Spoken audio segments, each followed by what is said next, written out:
Hi everyone and welcome. Today we are joined by Seyed Mohammed Marandi, a professor at Tehran University and a former advisor to Iran's nuclear negotiation team. Welcome back to the program. Um, it appears that the worst has happened. The Americans has now directly attacked. I just wanted to ask a bit about the extent of the damage to Iran, but also I guess, the pending retaliation. But if we can start with the damage, what is actually happening there on the ground? Because the messages are quite conflicting. Well, there's a complication here, and that's why I have to explain carefully. The damage was not severe, but the Iranians don't want to downplay that. They don't want to downplay what happened. They're saying that this was an act of aggression, an act of war. And so they're stressing that it shouldn't be downplayed. So but the reality is that the Americans did the thing that happened is that the United States tore up the UN Charter. It tore up international law, and it has engaged in war against Iranians.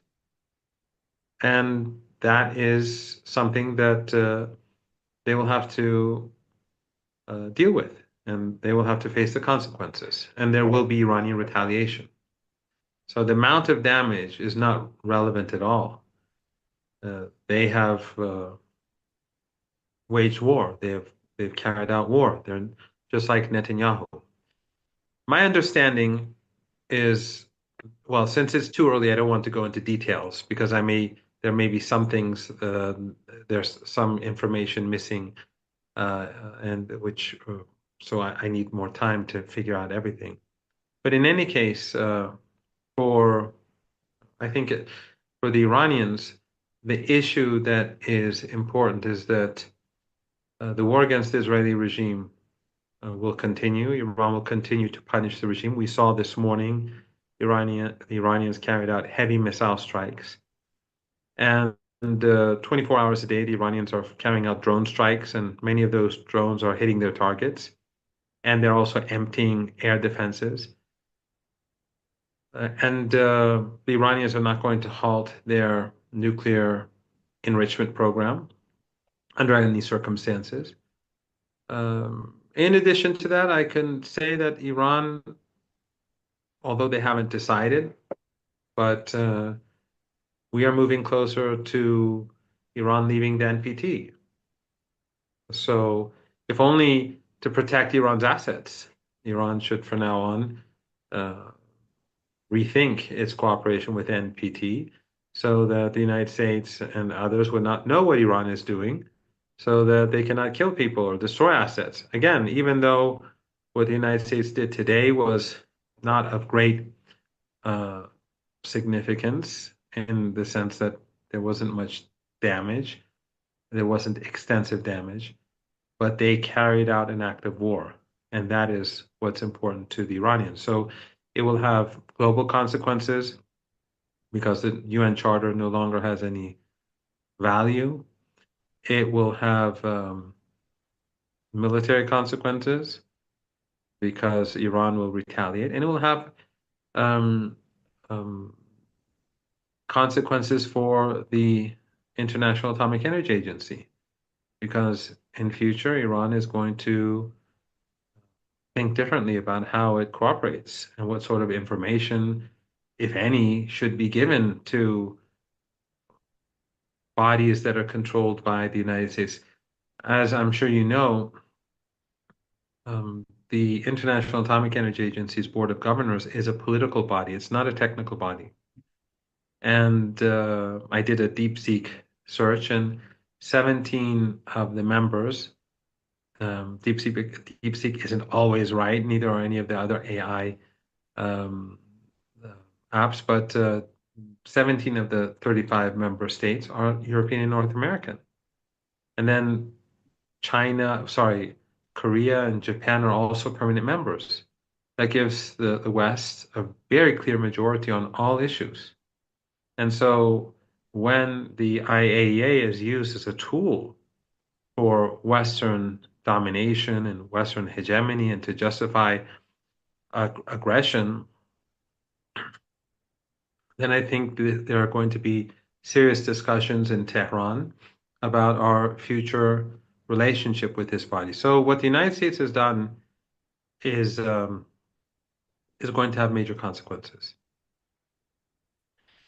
Yeah, I would like to push back on the idea that the charter, UN charter, has been thrown out, but it's a bit difficult. I think again, this is for the US and the Europeans who spoke for the past 3 years about unprovoked aggression in Ukraine. This is an actual unprovoked aggression, and I've seen so far this morning the responses coming from Kaja Kallas, the EU foreign policy chief, and Ursula von der Leyen, the president of the European Commission, was, Iran is not allowed to have a nuclear weapon, which is a very, yeah, which at least I interpret as a statement of support.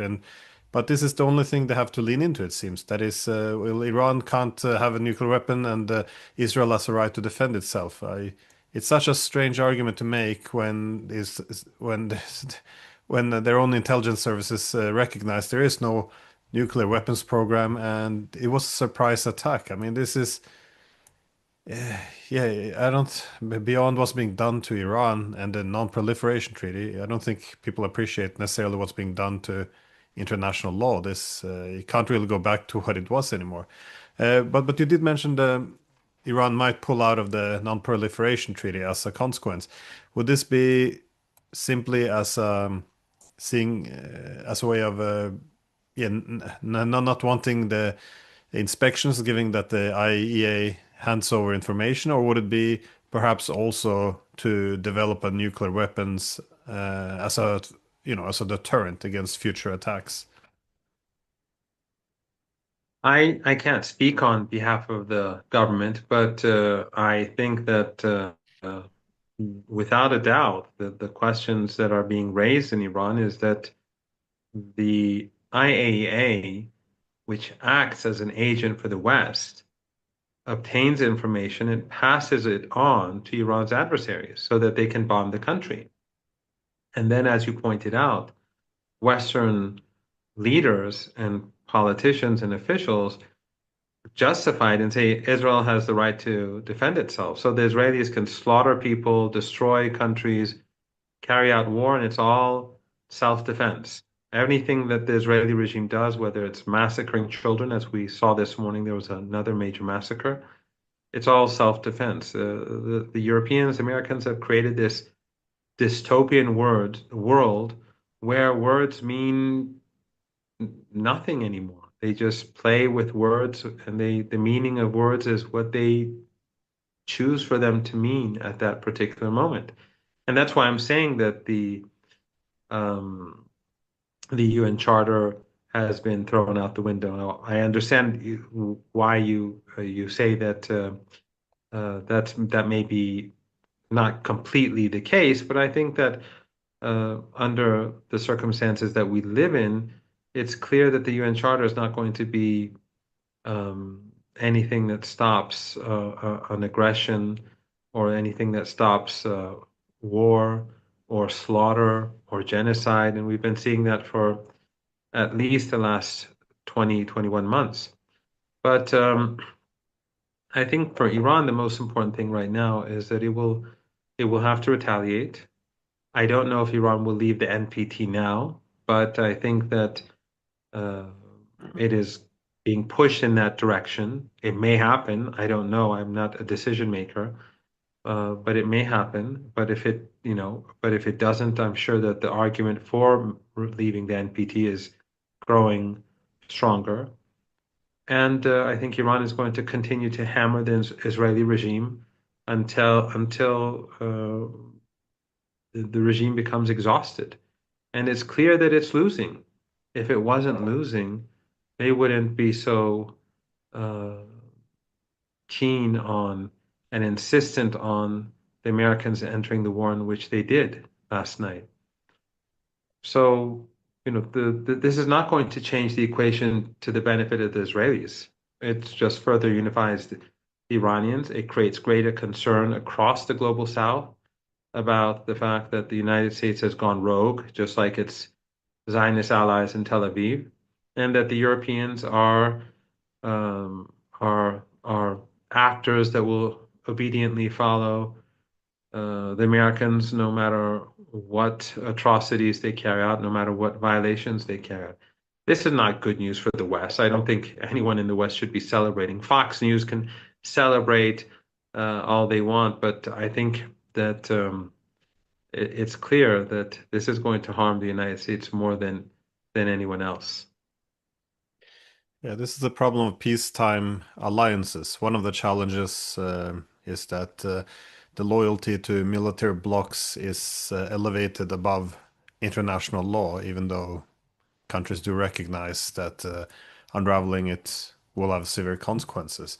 You did say Iran will have to retaliate, and yeah, I guess asking whether or not it would seems like a silly question at this point. But what do you see as likely the targets of retaliation? Do you think Iran would focus primarily on Israel, or do you think there would be a need to go directly after the US? And well, I guess if the latter, what are the best possible targets? Well, I think there's no the the file. There's a separate file for the United States, and the striking of Israeli targets will continue as before. And as I said this morning, there was a particularly heavy strike with new missiles that did very significant damage to the regime. And we have to remember that Israel is not big. When Iran strikes an area, it has huge ramifications for the whole country, whereas Iran, on the other hand, is huge. And the Israelis, when they strike, people don't know about it unless they hear the news on social media. So if there's even in Tehran, if there's a strike on, and you've been to Tehran, if there's a strike, let's say that hits one side of Tehran, you don't hear about it on the other side of Tehran unless you see it in the news. And the Israeli missiles and drones, their warheads are much smaller. Many of them are downed, but those that strike their targets, they have small warheads. But the Iranian missiles have very heavy payloads. They're very destructive, as you can see in the images. So that's one, the Israeli issue is separate. So my belief is that the Iranians will strike the Americans very hard, but the Iranians are not an emotional, they don't let their emotions take over. Iran is very calculating, very, um, uh, they look at what's happened, they analyze the situation, and then they make a decision. So Iran could have immediately struck back last night at, let's say, targets in the Persian Gulf region, for example. But it didn't do so because the Iranians want to see exactly what the Americans did, because there are in infinite different, infinitely different types of scenarios, depending on how hard the Americans hit, what the Americans hit, how many targets the Americans hit. If the Americans hit multiple targets and do a lot of damage, that's a very different thing from bombing a place that's already been bombed multiple times and not doing any significant damage. Uh, but still, it's an act of aggression. So I think that the Iranian leaders, political leaders, the military leaders are probably right now having discussions on what sort of response should we have that would deter the United States in future, on the one hand, but that would also be seen by the global South, our friends, allies, the international community, as as um, as being as reasonable. So that the because right now Iran has huge global support, and I've never seen so much support for Iran uh, throughout the world, throughout the global South, and even among the public in the West. This is, for me, quite stunning how attractive Iran has become to so many different people. So Iran wants to keep that um, of course, obviously they want the people to continue to support, but they also want global South governments to support Iran's position. So I think Iran will take everything into consideration, but I think there will be a serious military response because this was a serious act of aggression, regardless of the fact that it may not have had all that much damage.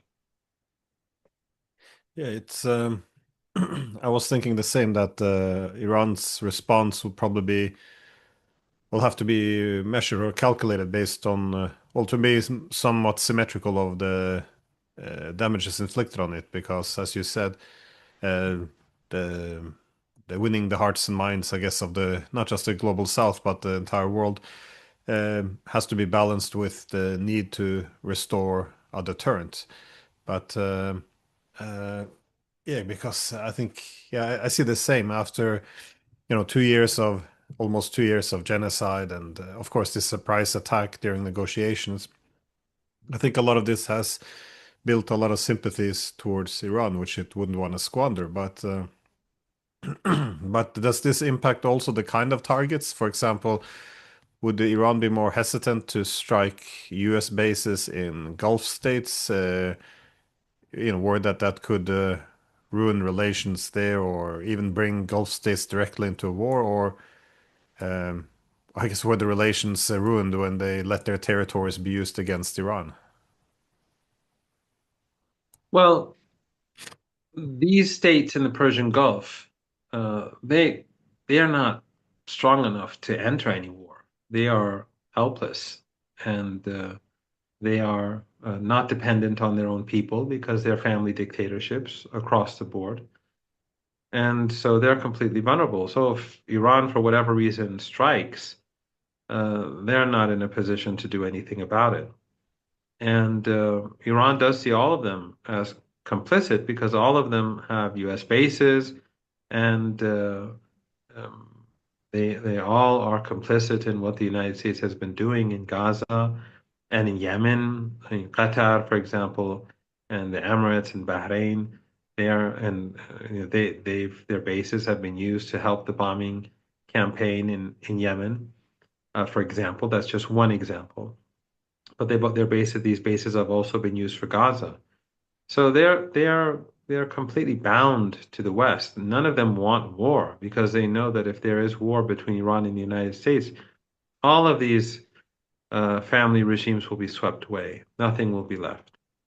I don't know what the Iranians will do. I really don't have any idea, but I think there will be a balancing act. On the one hand, it will have to be a strike where the Americans are punished and where the world sees that Iran has hit back at the superpower in a way in which others won't dare to do. But at the same time, Iran wants to show China, Russia, India, Brazil, BRICS countries, countries across the global south that we don't want to wreck the global economy. It's the other side that's pushing the boundaries and then it's leading the world towards a potential global crisis. So, this is balancing act. You have to punish the Americans, but you also have to show the international community that it is the other side that is unreasonable and that we are the side that's reasonable. I think that's always been the case, by the way. But I think for the first time ever, um, people across the world are recognizing this, and people are the seeing through Western media and the narratives created by Western governments, which for decades had a huge amount of influence on perceptions on Iran.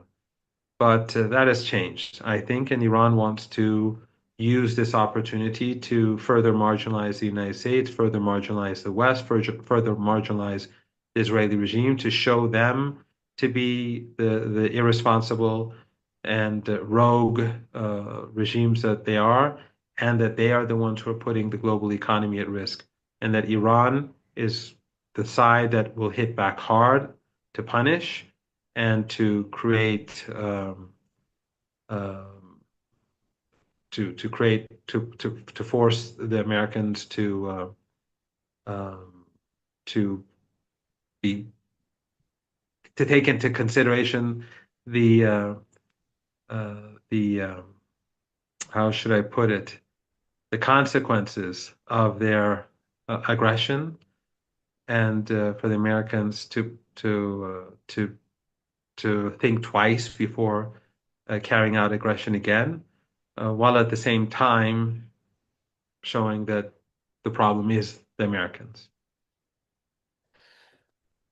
How easy is it for Iran, though, to physically, I guess, retaliate against the targets? The Americans primarily have, well, of course, they have military bases, but they have, the way I see it, they accrued a lot of air power in the region, which is also parked around the region. But uh, I think well, it seems as if they're most vulnerable uh, would be the ships, which they've now also sent quite a few. I guess, how easy accessible are they, or to what extent are the Americans able to protect these assets? Because, well, it does seem as if the lost ship might have a dual impact. On one hand, it might be more concerns within the United States about what they're getting themselves into, that it's not simply another Iraq where you get to, hit the other guy without anything coming back. On the other side, it could also instigate support for for harsher strikes against Iran. So how do you see the ability to actually hit some of these ships? Because as we've seen now with the strikes on Israel, Iran has some fairly sophisticated missiles and drones. Could you, by Well, the first, I way, just wanted to. could Iran, for example, reach the island Diego Garcia in the Indian Ocean, which is used by the Americans? Sorry, it's my ignorance about capabilities here, I guess. No, not at all. I just wanted to say that the word that I was searching for this whole time, and I was constantly thinking, and I was deterrence.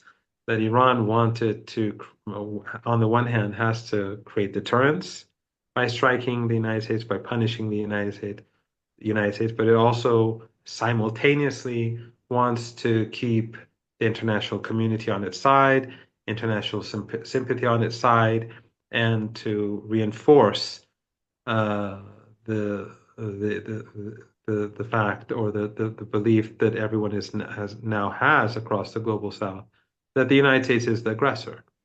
So it's they will have to strike. I think the strike will be substantial, but it will be done in a way to make sure everyone see that Iran is the one that's always been responsible and is being responsible.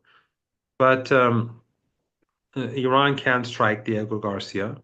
In fact, the way I would put it, Glenn, is that Iran can hit the Americans far more effectively than they can hit the Israelis. And you see how easily they're striking Israel without the Israelis being able to do anything about it. Striking the Americans is much easier. Uh, Iran has um, Iran has tens of thousands of long-range missiles, and even I think Netanyahu admitted this a couple of days ago. Um, and of course, tens of thousands of long-range drones. Iran has hundreds of thousands of medium and short-range missiles and drones, and therefore, and they're much more precise because the shorter the range, the more precision there is. So, and they're much more easy to move around. They're much more easy to hide. They're much more easy. So it's much more difficult for an air force or for an adversary to block a country from firing such missiles. So if Iran wanted to engage in battle with the United States, the firepower that Iran has at its disposal would be crushing, because Iran has been preparing itself for battle with the United States since the invasion of Afghanistan and Iraq. That's the focus of Iran's defense. Defending itself against the Israeli regime is one thing, but defending itself against the Americans, which is a much more powerful adversary, is another thing. So the focus of Iran's defense has always been on the United States. And that's why if there is an all-out war, uh, there's no doubt that the United States will no longer have assets in the Persian Gulf. that will be the end of the U.S. presence in the region because Iran, if it's all out war, then everything that the United States has will be devastated, and those regimes that are bound to the United States will be gone. I think that's why, and again, this is a personal interpretation. I don't want to decrease the significance of this act of war that the Americans carried out, but I think that's why the United States chose to bomb something that was already bombed and that did not do really that much damage because it knows the capabilities that Iran has. So this was, I think, Trump's attempt to have to protect himself from retaliation. But that retaliation is going to come, and as we discussed earlier, but it will be calculated, it will be carefully discussed or carefully analyzed the situation, and the response will be, I think, um, based upon the findings of the politicians and the leaders and the military officials that are involved. Are we? Do you think we're heading towards an all-out war though? Because well, the way I see it, if Iran hits back with too little, and any restraint would probably be seen as weakness, which could embolden. While if it hits back hard, it would be seen as being aggressive, which would have to, which would demand a response from the US. So no matter what happens, it seems as if we're heading towards some form of escalation. Well, it's hard to see that Iran will hit back and that's somehow the end of it. Did you see it at like an all-out war being the most likely scenario now? Iran has prepared itself for all-out war, and its plan is to hit back if it happens to hit back very hard because in order to prevent it from continuing, Iran will have to go all in. So Iran is prepared for that. But Iran doesn't want that. And Iran wants the world to know that it doesn't want that. The only people that want an all-out war and they want destruction for the global economy is Netanyahu and his Zionist and neocon allies who are willing to sacrifice the United States and everything for this colony. But so Iran's first choice is definitely not all-out war. Iran's response will be proportionate. It will be to deter and to create deterrence, but it will be also done in a way so that everyone will recognize that Iran is the responsible actor. And if Trump is sane, if he's smart, he will discontinue. But if he continues again, then Iran will strike back again. And that could lead to a situation where everyone across the world loses. Uh, I wanted to ask, yeah, lastly about Iran's allies in the region, though. How, because the United States and Israel's been picking them off over the past few years now. That is the Palestinians, of course, the regime change in Syria, Hezbollah, Yemen. There've been, to what extent are they in a position to assist or yeah, help Iran, or are they not, or do you think they would be part of any retaliation? Because I've seen some rhetoric coming from Yemen, at least, that they are, yeah, ready to stand with Iran. Again, one never knows what is, yeah, talk or what's going to happen, but what is the state of Iran's partners in the region? Well, I think it's uh, clear that Yemen is uh, is growing more powerful. After defeating the United States, it's strengthening its military capabilities, and morale is high there. But also, I think you should add Iraq. Iraqis have mobilized. The condemnations have been severe over the last week. Religious leaders, politicians, military officials have all been giving out warnings to the United States. And has a very large population. It's much bigger than Lebanon. And the Iraqi military and the Popular Mobilization Forces are very capable military. They helped defeat ISIS alongside the Iranians and Hezbollah and others. They defeated ISIS. So if there is escalation, they would definitely be part of the equation. Hezbollah is, of course, regrouping. It's preparing itself for the next phase. But the Israelis, contrary to what they like to say, they haven't taken out in the resistance groups or Yemen. They if Hezbollah has been weakened, or if Hamas has been weakened, or if Islamic Jihad has been weakened, as they say, they've been weakened too. In fact, Israel has been much weakened much more than anyone else. The war with Iran is not going well for the Israeli regime. If it was going well, the Americans would not have gotten involved. But it's clear that Iran has the upper hand, both when it comes to offensive capabilities and defensive capabilities. The Iranians are downing lots of missiles and drones. The Israelis are incapable of downing most of Iranians' very heavy missiles and the more modern missiles in particular. So it's not a good situation for the Israeli regime. But for the Americans, if there's all-out war, imagine what the Popular Mobilization Force in Iraq and what Yemen could do. Yemen could decide to take back territory that belonged to it from the Saudis. Iraq could take back Kuwait. What is the United States going to be able to do about that? Nothing. This is not the 1990s anymore. So, by throwing the UN Charter out the window, as I was claiming earlier, or severely weakening it, as you point out, uh, the United States has opened a box where in future you could have similar uh, uh, acts of war or aggression or similar military moves by one country, and no one can complain about it. If, let's say, Malaysia takes Singapore, who's going to do anything about it? Who can do anything about it? Based on what argument? So if Iraq takes Kuwait, which it has said belongs to it historically, rightly or wrongly, that's not the point. There's nothing that the United States can do about it in future. If Yemen decides to take revenge on Saudi Arabia for the years of genocide and invade Saudi Arabia in case of a regional war, what is the United States going to do about it?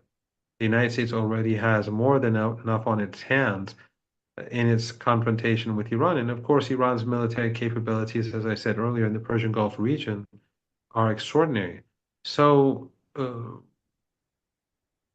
know, imagine the potential for the sort of chaos that could ensue as a result of what the United States and the Europeans are doing.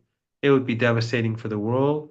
It will change the map, and it will bring down the empire, but I think it will create economic misery for people across the world.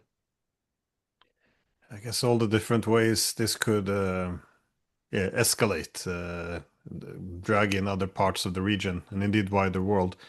It's yeah, it's such a big theme. You would hope that they had thought about this before they launched this attack on Iran, but seemingly no. So I know you're yeah very busy. Must have been yeah rough last 12 hours. So yeah, thank you so much for your time. I appreciate it, and yeah, stay safe. Not at all, Glenn. It's a great pleasure, an honor, and very happy to be with you. Thank you for having me.